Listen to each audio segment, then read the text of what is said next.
Classes तो ये है लर्निंग एंड टीचिंग की सीरीज़। जो पिछली वीडियोस थी उसके अंदर हमने यूनिट 1 के सारे टॉपिक डिस्कस कर रहे थे। आज हम डिस्कस करने वाले हैं unit 2, that is learning paradigm. तो अगर स्टार्ट करें वीडियो, तो क्लासरूम में कभी ऐसा होता है कि स्टूडेंट बार बार मिस्टेक करता है, लेकिन फिर एक टाइम के बाद वो सेम मिस्टेक बंद हो जाती है और बिना डायरेक्ट एक्सप्लेनेशन के भी वो सही आंसर देने लगता है। ये जो प्रोसेस है, इसी को समझने के लिए लर्निंग थ्योरीज जो है डेवलप हुई। तो जो हमारी पहली थ्योरी है वो है कनेक्टिनिज्म की थ्योरी, जिसको हम बोलते हैं ट्रायल एंड एरर थ्योरी। अच्छा, इसके अंदर हम पढ़ेंगे कि लर्निंग क्या है, लर्निंग टेक प्लेस कैसे करती है, और थॉर्नडाइक की थ्योरी जिसको हम ट्रायल एंड एरर की थ्योरी बोलते हैं। तो इसके दो नाम है, पहला थॉर्नडाइक्स लॉ और दूसरा ट्रायल एंड एरर थ्योरी और कनेक्टिनिज्म की थ्योरी। अच्छा, तो ये सारी चीज़ें एक ही है, तो अलग अलग क्वेश्चंस के फॉर्म में आ सकता है, बट आंसर सबका जो है वो सेम होगा। सबसे पहले हम डिस्कस करते हैं थ्योरीज ऑफ लर्निंग के बारे में। लर्निंग थ्योरी का जो ओरिजिन है वो है साइकोलॉजिकल से नहीं बल्कि फिलोसफिकल से हुआ। जो भी थ्योरीज आज हम लर्निंग की फील्ड में यूज़ कर रहे हैं, उनका फाउंडेशन फिलोसफिकल थिंकिंग के ऊपर बेस्ड है, उनकी जो नींव है।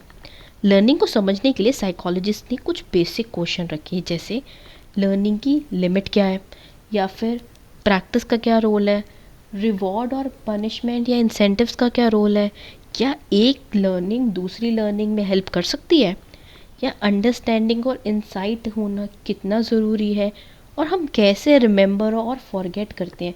तो ये कुछ बेसिक क्वेश्चंस की इन्होंने लिस्ट बनाई, और ये सब क्वेश्चन लर्निंग को प्रोसेस को समझने के लिए बेस बनाते हैं। अब बेसिक अंडरस्टैंडिंग को थोड़ा आगे लेके जाते हैं। लर्निंग का मतलब बिहेवियर में चेंज होता है, और ये चेंज आता है प्रैक्टिस से, मोटिवेशन से और एक्सपीरियंस से। अगर साइकोलॉजी से लर्निंग को हटा दिया जाए तो साइकोलॉजी का कोई मीनिंग ही नहीं रहेगा। अब हम पढ़ेंगे थ्योरी। थ्योरी है क्या? थ्योरी का मतलब सिंपल लैंग्वेज में होता है नॉलेज को ऑर्गेनाइज करना और एक्सप्लेन करना। अब थ्योरी जो होती है हमें हेल्प करती है कॉम्प्लेक्स आइडियाज़ को सिंपल बनाने में, और दूसरा लर्निंग के प्रोसेस को समझने के लिए। तो हमारे यहाँ पर दो हेल्प हो रही है, एक कॉम्प्लेक्स आइडिया जो है वो सिंपल हो रहा है, और दूसरा लर्निंग के प्रोसेस को समझने में हेल्प हो रही है। अच्छा, जो मेन लर्निंग थ्योरीज हैं जो हमने पढ़नी है वो है चार। पहली है थॉर्नडाइक की ट्रायल एंड एरर थ्योरी, जो हम इस वीडियो के अंदर करने वाले हैं। नेक्स्ट वीडियो के अंदर हम पढ़ेंगे पावलोस की classical conditioning theory, then Skinner operant condition, और फिर इनसाइट थ्योरी। ये अलग अलग थ्योरीज है, और ये टोटल चार थ्योरीज हैं जो आपकी यूनिट 2 के अंदर जो सबसे इंपॉर्टेंट है, और हर साल कोई ना एक थ्योरी ज़रूर आती है। तो ये जो थ्योरी है ट्रायल एंड एरर की थ्योरी, ये दी थी एडवर्ड एल थॉर्नडाइक ने 1874 में।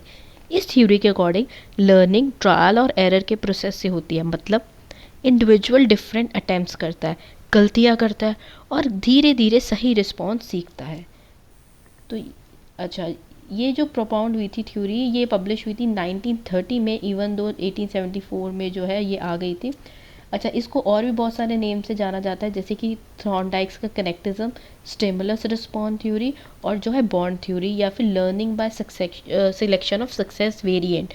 क्योंकि बच्चे थ्योरीज तो कर जाते हैं, लेकिन वहाँ पर इनडायरेक्ट वे में या स्टेटमेंट वे में क्वेश्चन आता है, तो आपको ये सारे जो नाम हैं आपके माइंड में होने चाहिए। चलो अब बेसिक आइडिया स्टार्ट करते हैं। जब किसी ऑर्गेनिज्म को एक सिचुएशन में रखा जाता है तो वो डिफरेंट रिस्पॉन्ड करता है। जैसे एरर ज़्यादा होते हैं, लेकिन प्रैक्टिस के साथ साथ एरर कम हो जाते हैं और करेक्ट रिस्पॉन्स फिक्स हो जाता है। इसी प्रोसेस को लर्निंग कहते हैं। जैसे कोई बच्चा एक गेम खेलता है, स्टार्टिंग में वो इतना अच्छा नहीं होता, काफ़ी ट्रायल करता है, काफ़ी एरर होते हैं, लेकिन धीरे धीरे प्रैक्टिस के साथ साथ वो उस गेम में बहुत अच्छा हो जाता है और नए नए लेवल्स तक पहुंच जाता है। तो यहाँ पर हमने क्या पढ़ा कि लर्निंग जो है वो बहुत ज़्यादा ज़रूरी है। तो ये जो थॉर्नडाइक का जो हमने एक पज़ल बॉक्स का एक्सपेरिमेंट पढ़ना है, उसके अंदर यही लिखा हुआ है कि एक कैट है, हंग्री कैट है, जिसको पज़ल बॉक्स में रखा हुआ है। बॉक्स के बाहर खाना रखा गया था। कंडीशन ये थी, डोर तभी खुलेगा जब कैट लिवर प्रेस करेगी। तो अब कैट पहले क्या करती है, जंप करती है, स्क्रैच करती है, अलग अलग मूवमेंट करती है, उसको पता ही नहीं होता कि करना क्या है। ये जो स्टेज होती है ये होती है ट्रायल एंड एरर। फिर रिपीटेड ट्रायल्स के बाद गलतियाँ कम होती रहती है, और करेक्ट एक्शन यानी कि लिवर प्रेस करती है वो। और यही जो उसको जब पता लगता है इससे उसको खाना मिल रहा है, तो ये वो जो एक्शन है ये रिपीट करती है। और एक ऐसा टाइम आता है कि कैट को पता लग गया, वो डायरेक्टली लेवर प्रेस करके बाहर भी आ जाती है। तो कंक्लूजन ये है, लर्निंग का मतलब है करेक्ट रिस्पॉन्स को सेलेक्ट करना और एरर्स को एलिमिनेट करना। थॉर्नडाइक ने इसे बोला learning by selection and connection. अब कुछ एलिमेंट्स हैं जो हमें पढ़ने हैं ट्रायल और एरर थ्योरी के। सबसे पहला है डेफिनाइट गोल्स। लर्निंग के लिए गोल होना ज़रूरी है। जैसे स्टूडेंट को क्लियर टारगेट दिया जाए तभी तो वो मोटिवेटेड फील होगा, और बिना मोटिवेशन के तो वो कोई काम नहीं कर पाएगा, और वो उससे उसको इंस्पिरेशन मिलती है कि उसको ये गोल अचीव करना है। फिर जो सेकंड है वो है ऑब्स्टेकल। गोल अचीव करने में डिफ़िकल्टीज आती है और स्टूडेंट को इन ऑब्स्टेकल को ओवरकम करना पड़ता है, इनका सामना करना पड़ता है और इनको पार करके अपने गोल की तरफ जाना होता है। फिर आता है various responses. Student different method try करते हैं, कुछ रॉन्ग होते हैं और कुछ यूज़फुल होते हैं। तो कौन सा यूज़लेस है और कौन उसको अचीवमेंट में हेल्प करेगा, ये स्टूडेंट धीरे धीरे करके डिस्कवर करते हैं। फिर जो फोर्थ है वो है चांस ऑफ सक्सेस। कभी कभी करेक्ट रिस्पॉन्स चांस से मिलता है, कई बार जो बच्चा है वो समझ जाता है कि सक्सेस कैसे आने वाली है। फिर आता है elimination of unsuccessful response. Practice के साथ रॉन्ग रिस्पॉन्सेस ग्रेजुअली एलिमिनेट हो जाते हैं, यानी कि जैसे ही आप प्रैक्टिस करते रहते हैं तो गलतियां होने के जो चांसेस है वो रिड्यूस हो जाते हैं। और एस्टेब्लिशमेंट ऑफ राइट रिस्पॉन्स। और फाइनली गलतियां इतनी सारी करने के बाद जो है वो रिस्पॉन्स जो है उसका सही आ जाता, सक्सेस हो जाता है। बार बार रिपीट करने से अब वो जो है समझ गया कि कौन सी चीज़ कैसे होगी और उसको क्या करना है, अब वो अपना गोल अचीव कर लेता है। इसको हम बोलते हैं अचीवमेंट ऑफ गोल। फाइनली जो स्टूडेंट है उसने अपना गोल को अचीव कर लिया है। तो ये जो थी वो जो थ्योरी हमने डिस्कस करी थी कैट वाली, कि जो कैट थी उसको एक पज़ल बॉक्स में रखा गया, डोर बंद कर दिया गया, और डोर तभी खुल सकता था जब वो एक लिवर प्रेस होगा। अब जो कैट थी वो काफ़ी हंग्री थी, तो वो क्या करती है, वो काफ़ी जंप करती है, बहुत कुछ करती है, लेकिन उसका जो लिवर जब उसने मैनिपुलेट करा तब उसको वो जो है वो फिश उसको मिलती है और बाहर जाने का रास्ता।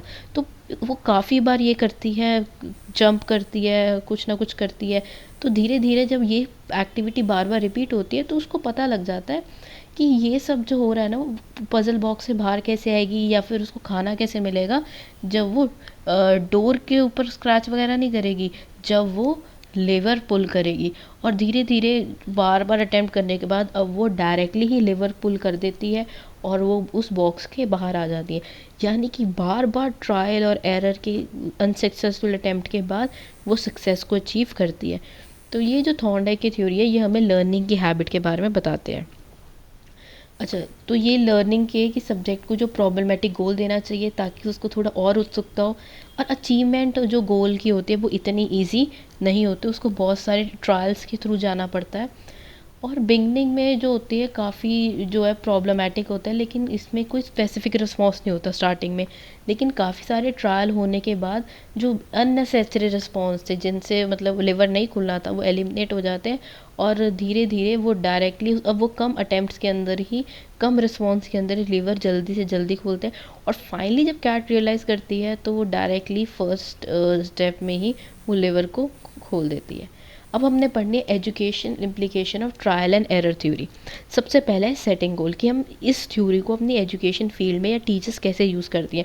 सबसे पहले बच्चों के सामने गोल सेटअप होना चाहिए ताकि वो थोड़ा सा मोटिवेटेड फील करे, और जब तक उनके लिए सामने गोल नहीं होगा बच्चों के सामने वो इतनी मेहनत नहीं करते। सेकेंड है मोटिवेटिंग द स्टूडेंट। जब हम स्टूडेंट को मोटिवेट करते हैं तो उनको बताते हैं कि लर्निंग उनके लिए कितनी असेंशियल है, तो इससे ना उनको इतना ट्रस्ट नहीं होता। लेकिन अगर हम रिवॉर्ड और पनिशमेंट के थ्रू करें ना, कि अगर उन्होंने ये कर लिया तो उनको रिवॉर्ड मिलेगा, नहीं करा तो पनिशमेंट मिलेगी, इसका हम यूज़ करते हैं यहाँ पर ताकि लर्निंग के अंदर उसको मोटिवेशन मिलती रहे रिवॉर्ड के लिए। फिर आता लर्निंग इज़ ग्रेजुअल, कि जो लर्निंग का प्रोसेस है काफ़ी स्लो है, मतलब step by step systematic process से जो है बच्चे सीखते हैं। बच्चे एकदम कुछ नहीं सीखते, धीरे धीरे सीखते हैं। फिर आता है इजी टू डिफ़िकल्ट। टीचिंग जो होती है सिंपल से कॉम्प्लेक्स की तरफ ही होनी चाहिए। पहले उसको बच्चे को बेसिक कंसेप्ट सिखाया जाए, उसको प्रिंसिपल बताया जाए, और फिर आगे प्रोसीड किया जाए डिफ़िकल्ट टॉपिक्स की तरफ। फिर है एम्फेसाइज ऑन एक्सरसाइज। प्रैक्टिस जो है लर्निंग का कोर है, मतलब मैथ्स और साइंस प्रैक्टिस से ही स्ट्रांग होते हैं और प्रैक्टिस करना बहुत ज़्यादा ज़रूरी है। तो जितनी ज़्यादा प्रैक्टिस होएगी उतना जो है जल्दी गोल अचीव होगा और उतनी जो होगी सक्सेसफुल होएगी स्टडिंग। अगला है यूज़फुल फॉर स्लो लर्नर, जो जैसे मेंटली रिटार्डेड स्टूडेंट हो गए या जो स्लो लर्नर हो गए उनके लिए थ्योरी जो है काफ़ी इफेक्टिव है, क्योंकि बताया लर्निंग बहुत स्लो प्रोसेस है और जो मेंटली रिटार्डेड स्टूडेंट होते हैं वो भी धीरे धीरे जो है प्रैक्टिस के साथ सीख जाते हैं। फिर आता है डेवलपमेंट ऑफ पॉजिटिव एटीट्यूड। तो एक अच्छी हैबिट डेवलप करने में ये हेल्प करता है, क्योंकि जो हैबिट होती है वो एकदम डेवलप नहीं होती, वो भी धीरे धीरे डेवलप होती है। तो पॉजिटिव एटीट्यूड रखना और एक अच्छी हैबिट डेवलप करना, ये थ्योरी दोनों के अंदर काम आती है। देन है डेवलपमेंट ऑफ स्किल जैसे कि आपकी प्लेइंग होगी, म्यूज़िक होगी, टाइप राइटिंग होगी, ये धीरे धीरे जो होती है प्रैक्टिस से ही और अच्छी होती है। जैसे फर्स्ट डे को इतना अच्छा डांस नहीं करते, इतना अच्छा सिंग नहीं करता, विद प्रैक्टिस जो है वो अच्छा करने लग जाता है। या फिर टाइपिंग, पहले जो टाइपिंग स्पीड होती है वो इतनी ज़्यादा नहीं होती, फिर धीरे धीरे जो है जो स्पीड जो है बढ़ जाती है। और इससे एक और चीज़ आती है self learning, learning by doing, मतलब गलतियाँ कर करके जो है बच्चा सीखता है। फिर आता है लर्निंग बाय डूइंग, जैसे मैंने बताया बच्चे के कंसेप्ट क्लियर होते हैं, वो खुद से काम करना सीखता है। अच्छा, इस थ्योरी के कुछ क्रिटिसिज्म भी है, मतलब कुछ ड्रॉबैक्स भी है। सबसे पहला है it emphasize on useless effort, यानी कि स्टार्टिंग में वो जो कैट एफर्ट कर रही है, बच्चा जो एफर्ट कर रहा है, वो जो गलतियाँ कर रहा है, तो कह रहे हैं कि वो जो गलतियाँ हैं वो काफ़ी ज़्यादा यूजलेस है, बच्चे की टाइम का जो है वो वेस्टेज हो रहा है।